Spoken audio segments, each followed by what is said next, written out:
right, so recently there's been a lot of talk about freight brokers, freight dispatchers, and the fact that freight dispatchers in some cases are conducting themselves as freight brokers.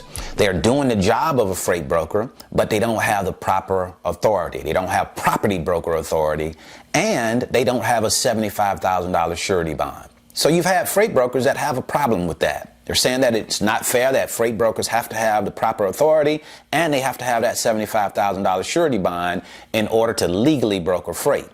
So if brokers are required to have that authority and you have a group of people that are basically operating as brokers, calling themselves dispatchers, and they don't have to have that authority, there's a problem with that. And freight brokers are saying this is undercutting their business.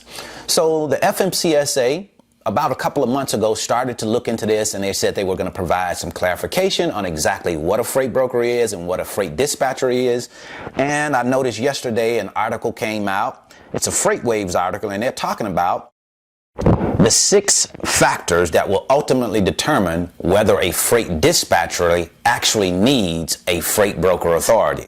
And I want to share with you what those 6 factors are. So factor number 1, if a freight dispatcher is interacting or negotiating a shipment of freight directly with a shipper or a representative of a shipper, and he does not have the proper authority, does not have a surety bond, he is operating illegally. Because when you really think about it, that's the whole purpose, that's the advantage of being a freight broker, is you get to go direct to shippers, build those relationships with shippers, earn the opportunities to move their freight, and then you take that freight to carriers. That's the purpose of being a freight broker. So now, if you're operating that way as a freight dispatcher, you're operating illegally, and you will be required now to have a freight broker authority and a $75,000 surety bond. Factor number 2, if the dispatch service accepts or takes compensation for a load from the broker or the factoring company, or is involved in any part of the monetary transaction between these two entities, then they're operating really as a broker and need broker authority and that $75,000 surety bond. Now, number 3 is pretty straightforward. It says that a freight dispatcher arranges for a shipment of freight for a motor carrier with which there is no written legal contract with the motor carrier that meets the aforementioned criteria. So if you're basically working with a motor carrier, but you don't have a contract with that motor carrier, and you're just taking freight to a motor carrier without an established contract, then you're operating as a broker, not as a dispatcher. And you know what you need if you're operating as a broker, right? The proper broker authority and that $75,000 surety bond. Number 4, according to the FMCSA, if you as a dispatcher accept a shipment without a trucker or a carrier, then attempt to find a truck/carrier to move the shipment.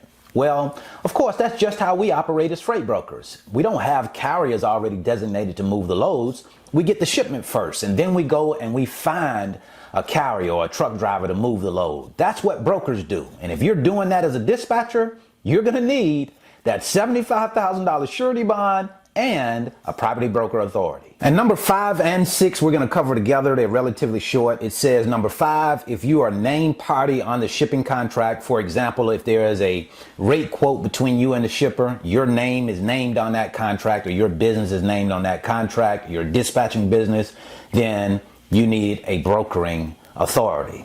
And number 6, if you're soliciting the open market of carriers for the purpose of transporting freight shipment, right? So if you're going out and you're going to load boards trying to get trucks to move your freight, then of course you're operating as a broker and you need broker authority and that $75,000 surety bond. And here's what all of you dispatchers out there need to understand. There's a hefty price to pay if you get caught working as an unauthorized freight brokerage. It's $10,000 per violation. So now that you know the rules, make sure that you stay within the guidelines so you don't have to pay $10,000 per violation. So there you have it. Those are the 6 rules or the guidelines that have been laid out by the FMCSA to make sure you as a dispatcher stay working as a dispatcher. If you get outside of that and you start doing the job of a freight broker, it's okay, but you just need a freight broker authority, and you're going to need that $75,000 surety bond. So just make sure if you're a dispatcher, you're working as a dispatcher and you're working with a carrier. When you're working direct for a carrier,